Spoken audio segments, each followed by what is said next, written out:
तो नमस्कार। स्वागत है आपका इस छोटे से चैतव्य क्लासेस में। हमने पिछली कक्षा में पढ़ा था ताम्रपाषाण कालीन के बारे में। ताम्रपाषाण काल के बारे में हमने पढ़ा था कि छोटे छोटे कुछ गांव अहमदनगर पुणे से कुछ छोटे छोटे स्थल की खोज हुआ था, जैसे कि दायमाबाद हो गया, इनाम गांव हो गया, जौरवे हो गया, सेन गांव हो गया। इनमें से जिसमें हमने पढ़ते हैं कि जौरवे की संस्कृति में 6 बड़े राज्यों को हम लोग देखते हैं, जिनमें दायमाबाद सबसे बड़ा था। जौरवे की संस्कृति में दायमाबाद और इधर इनाम गांव, इन दोनों से हमें प्राप्त होता है कि ये सबसे बड़ा स्थल और इसमें नगरीय सभ्यता पनप रही थी उस समय। कि हमने बताया था कि ताम्रपाषाण का एक ग्रामीण सभ्यता थी, तो अब हम पढ़ेंगे कि कैसे यहाँ पे नगरीय सभ्यता पनपना चालू हुआ था। जो कि हम ये भी देखते हैं कि जौरवे की संस्कृति 750 BC तक जीवित रहता है, जबकि हम लोग देखते हैं ताम्रपाषाण का सभ्यता को 1200 BC तक ही माना गया है। तो आज हमने एक फॉर्मेट बना के आप लोगों के सामने रखा कि आप चाहें तो इसका स्क्रीनशॉट ले लें। तो आज हम पढ़ेंगे हड़प्पा सभ्यता या सिंधु सभ्यता। ऐसे तो कहेंगे कि सिंधु सभ्यता, लेकिन हड़प्पा भी इसे क्यों कहा गया? ताम्रपाषाण कालीन सभ्यता को ताम्रपाषाण कालीनी क्यों कहा गया? क्योंकि उसमें तांबे की खोज हो चुकी थी, इसलिए हम लोग ताम्रपाषाण का नाम देते हैं। तो उसी तरीके से सिंधु घाटी सभ्यता में जब हम पढ़ते हैं तो इस सभ्यता में सबसे पहले हड़प्पा की खोज हम देखते हैं कि दयाराम साहनी और रखालदास बनर्जी, ये दो ऐसे बड़े बहुत महत्वपूर्ण होते हैं, जिसमें कि दयाराम साहनी, राय बहादुर दयाराम साहनी को हम देखते हैं कि 1921 के आसपास इन्होंने पाकिस्तान के रावी नदी के किनारे बाएं तट पे, ये चीज़ ध्यान रखने वाली बात है कि रावी नदी के बाएं तट पे, क्योंकि बहुत सारे प्रतियोगिता परीक्षा में ये पूछा गया है कि जो हड़प्पा है रावी नदी के किस तट पे है। तो हड़प्पा सभ्यता रावी नदी के बाएं तट पर है। उसी का उल्टा देखते हैं मोहनजोदड़ो रावी नदी के दाएं तट पर स्थित है। तो ये आप लोग नोट कर लीजिएगा कि हड़प्पा सभ्यता बाएं तट पे रावी नदी के और मोहनजोदड़ो रावी नदी के दाएं तट पर। तो पुरातत्वविदों ने इनकी खोज किया। अब पुरातत्वविद क्या होता है, पुरातात्विक स्रोत क्या होता है? वैसे चीज़ जो पृथ्वी के गर्भ से, यानी पृथ्वी के अंदर से खोजा गया हो, उसके बारे में पता चले। कोई भी कालखंड, कोई भी सामान, जब इस चीज़ के बारे में पता चलता है, इसका पता किया जाता है कि ये कितने साल पुराने हैं। पहले तो अंदाजे लोग लगा लिया करते थे, लेकिन अब तो बहुत सारा साइंस ने विकास कर लिया, जैसे कि कार्बन 14 की मदद से ये पता कर सकते हैं। इसमें क्या होता है कि कार्बन की मात्रा जो चीज़ जिस पदार्थ में जितनी कम होती है वो उतने ज़्यादा पुराना माना जाता है। तो हम पढ़ते हैं सिंधु सभ्यता में। सिंधु सभ्यता की खोज राय बहादुर दयाराम साहनी ने 1921 ईस्वी में की थी। इस सभ्यता की पहली खोज हड़प्पा थी।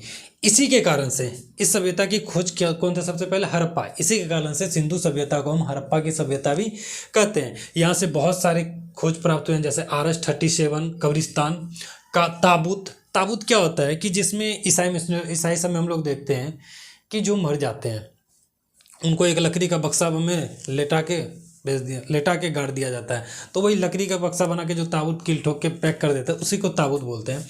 RS-37 भी देखते हैं कब्रिस्तान। और यहाँ ओखली भी हमें देखने को मिलता है। हालांकि यहाँ पे ओखली नहीं लिखा होगा कि ओखली भी, लेकिन मिलता है। मातृ देवी की मूर्ति मिलता है। मोहनजोदड़ो में हम लोग जब जाते हैं वहाँ बहुत बड़ा स्नानागार मिलता है और बहुत बड़ा अन्नागार क्या होता है? ताकि अनाज को, जैसे आज का बहुत बड़ा जो गोदाम होता है, गोदाम में बोरा चौक देते हैं अपने अनाज को कि जो बहुत दिन तक, ताकि ख़त्म हो जाए स्टॉक तो फिर दोबारा खाएंगे। तो उसी के लिए यहाँ पे अन्नागार भी बनाया गया था।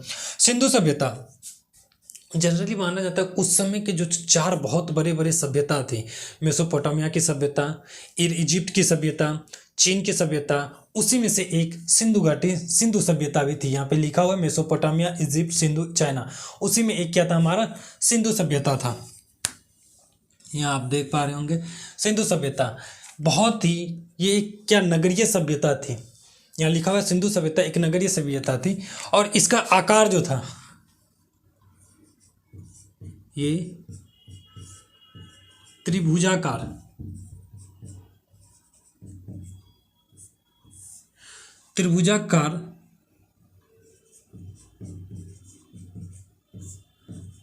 आकार में दिखता है या फैलाव,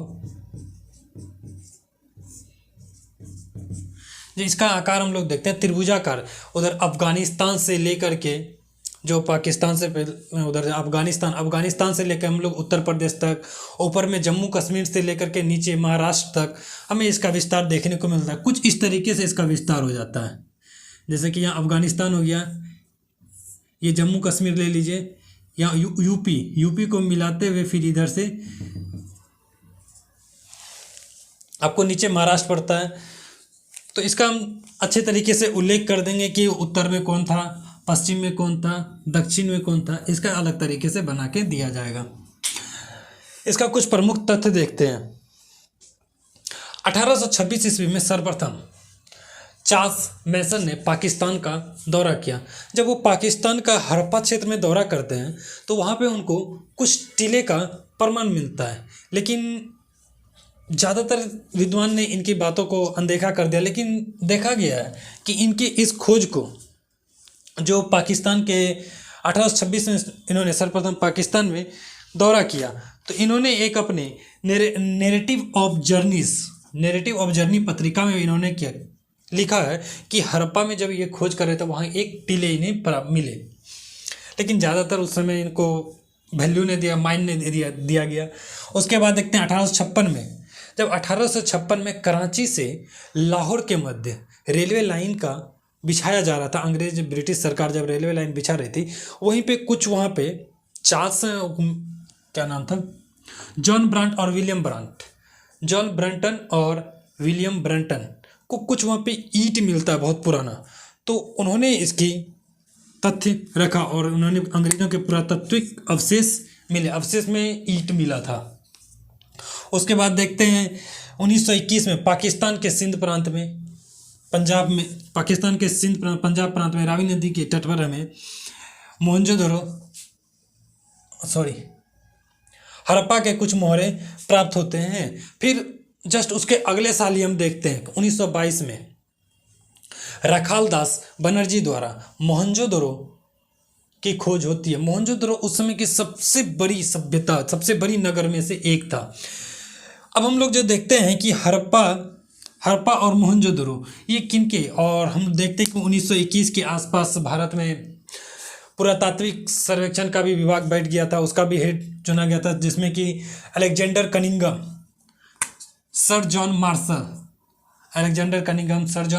इन सभी का नाम हमें देखने को मिलता है। लेकिन 1924 में जब हम देखते हैं कि सर जॉन मार्शल उसमें पुरातात्विक विभाग का क्या था, हेड था। पुरातात्विक यहाँ लिखा हुआ है, भारतीय पुरातात्विक सर्वेक्षण के director general sir John martial, इन्हीं के क्षेत्र रक्षण में, इन्हीं के नेतृत्व में हड़प्पा और मोहनजोदड़ो का खोज किया गया। अब इसके कालखंड के बारे में जानते हैं कुछ कि कब से कब तक रहा। जॉन मार्शल के अनुसार इन्होंने कहा है कि 3250 ईसा पूर्व से लेकर BC से लेकर के 2750 तक के काल सिंधु सभ्यता के अवशेष हमें प्राप्त हो रहे होते हैं। लेकिन वहीं कार्बन 14 के अनुसार से हमें पता चला है कि इसका कालखंड 2300 से लेकर 1700 या 1750, कहीं कहीं हमें 1750 देखने को मिलता है, 2300 से लेकर के 1750 माना गया है। अब आगे देखते हैं, इसको मिटाते हैं।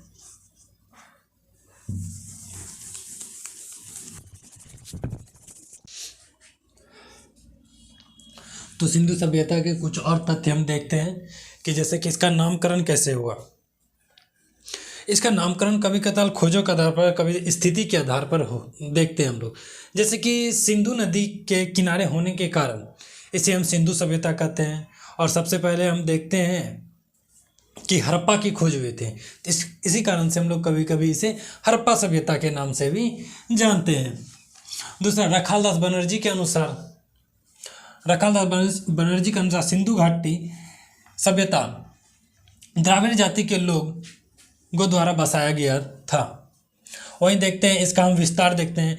इसका ज़्यादातर भौगोलिक विस्तार हम 3 देशों में देखते हैं, अफगानिस्तान में देखते हैं, पाकिस्तान और अपना भारत में देखते हैं। लेकिन ज़्यादा से ज़्यादा क्षेत्र जो हमें देखते हैं, कुल मिला के लगभग 1500 से ज़्यादा कुछ स्थल इसके मिले हैं। लेकिन इनमें से भी सबसे ज़्यादा स्थल भारत में मिले हैं। और भारत के तौर पे भी हम लोग देखें तो गुजरात, महाराष्ट्र, राजस्थान, हरियाणा, उत्तर प्रदेश, इन सभी स्थलों पे हम ज़्यादा देखते हैं। लेकिन इसमें भी जब हम भारत के अंदर भी आते हैं तो सबसे ज़्यादा हमें गुजरात में देखने को मिलता है इसका स्तर।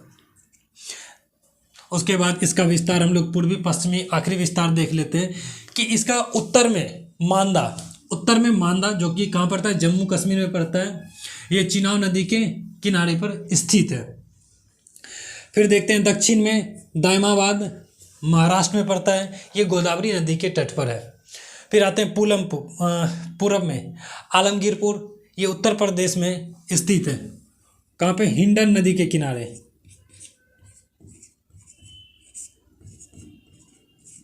ये हिंडन नदी के तट पर स्थित है। और वहीं पश्चिम में इसका विस्तार देखते हैं तो सूत का गेंडोर बलूचिस्तान, और ये किस नदी के किनारे है, दास नदी के किनारे स्थित है। हम लोग इसका जो टोटली विस्तार देखते हैं लगभग 13 लाख स्क्वायर किलोमीटर क्षेत्र में ये फैला हुआ दिखता है हमें। तो वहीं पूर्व से पश्चिम की ओर और उत्तर से दक्षिण की ओर की लंबाई देखते हैं। पूर्व से पश्चिम की ओर लगभग 1600 किलोमीटर माना गया है। वहीं दक्षिण से उत्तर की ओर 1100 और कहीं कहीं 1400 में देखने को मिलती है। जनरली 1400 ही माना गया है, क्योंकि उस समय जिसमें 1100 माना गया तो उसमें कुछ स्थलों का खोज नहीं हुआ था। लेकिन जब इसका और ज़्यादा स्थल मिले तो हम 1400 किलोमीटर तक इसके उत्तर से पूर्व, यानी कि यहाँ से यहाँ तक 1400 किलोमीटर और यहाँ से यहाँ 1600 किलोमीटर के क्षेत्र में हम इसका विस्तार देखते हैं। उम्मीद है आज का क्लास आप लोगों को अच्छा लगा हो। अगला क्लास हम लोग कुछ इसके मैप के अनुसार देखेंगे कि हरियाणा में, गुजरात में, पंजाब में, महाराष्ट्र में और ज़्यादा इसके अंदर कौन कौन सा, अभी तो हम सिर्फ फैलाव देखें ना कि गुजरात में, महाराष्ट्र में, हरियाणा में, लेकिन इसके अलावा और भी हम लोग देखेंगे मैप के माध्यम से कि कौन कौन सा स्थल हरियाणा में कौन कौन सा है, गुजरात में कौन कौन सा और कहाँ कहाँ से क्या क्या प्राप्त हुआ है। धन्यवाद। उम्मीद करते हैं आप लोगों को क्लास अच्छा लगा हो।